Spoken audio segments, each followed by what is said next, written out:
How's it going, guys? This is Upside Down Ace, and we are on the Silverstone Grand Prix Raceway today doing a review of the...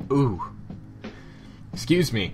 This is the 2012 Jaguar XKR-S. Now, this is an absolutely gorgeous looking car. There's absolutely nothing wrong with it from any angle. It is just... It looks hardcore, but it's still subtle. It's not vulgar or ostentatious, but it lets you know that it's trying harder than other regular Jaguars. So it is really an excellent job here on the design.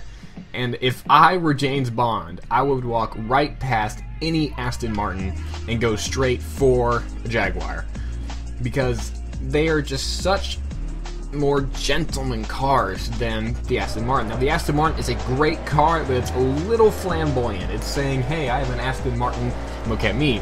With the Jag, it's a little more subtle. You know, it's not as highly recognized as Aston Martin, but you still get that Aston Martin feel in the cars, because they're pretty much the same company, right? So that's always been my stance on Aston Martins. I've always wanted... Like, if it was between an Aston Martin or a Jag, I'll go for the Jag. Same with Mercedes, Jag.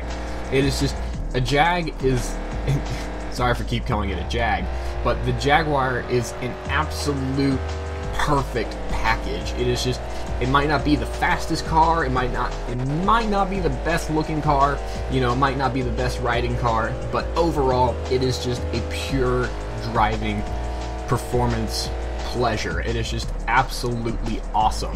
Speaking of that performance, let's talk about it a little bit. We got a 5-liter supercharged V8 putting out more than 500 horsepower, and it is a thundering sound. There is this huge low bellow coming from this V8, and it is super loud when you're outside of the car like this in this camera angle. But if you go in the cockpit view, it quiets down and it actually feels like you are really inside a proper Jag. And there's also that whine of the big supercharger that hits around 5,000-6,000 revs, and you just get this symphony of the low V8 sound and that whine of the supercharger, and it just mixes so well, and it's so pleasing to hear. It is just, it is a great noise. You can probably hear this thing from miles away and know exactly what it is. Now, another thing that Jag has done very well here is the handling of this car. If you kiss the apex just right, it'll kind of kick the back out a little, and you're going to this little baby drift, and you just slide, and it's a great fun experience. But if you also want to go totally hardcore and just miss those apexes and just stay completely on the road, it is completely flat all the way through the entire corner, and it is just awesome. But if you really want to go crazy, you can also kick that tail out a lot, so it's probably pretty good for all you drifters out there.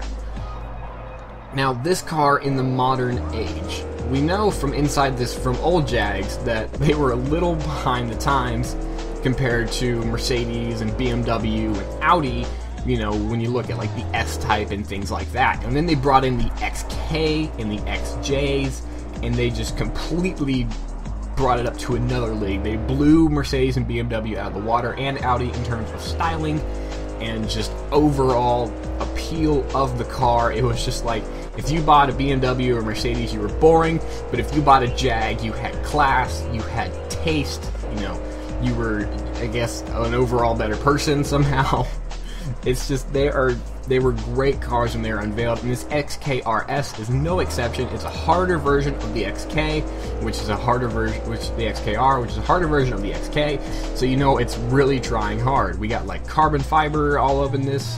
I mean, you can see all these modern touches here on the dash and on the steering wheel. We have the big Jag staring you right in the face with the buttons and those subtle little chrome accents. And then on the rev counter, you know, it's that light blue, and my favorite bit is the gear indication there. You know, it's a big number, and it turns yellow when you're getting up into the higher gears. I really like that. I really think it's a great little subtle touch saying, hey, you're about to change gears, so get ready for it. Now, this is part of the Alpine Star April car pack, and there's 9 other cars from this, and if any of you guys want to see me do another car, comment below with what car you want to see, because I love doing these reviews. I love talking about cars. I watch Top Gear, so I love talking about cars, naturally. There's a meme if you don't know, if you don't get the joke.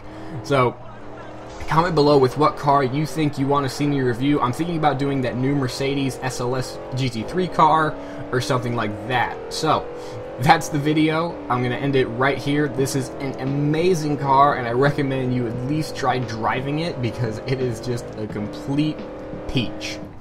So, if you like this video, please like it and comment below with what car you want me to see do next. And also, don't forget to subscribe and stay tuned for more videos.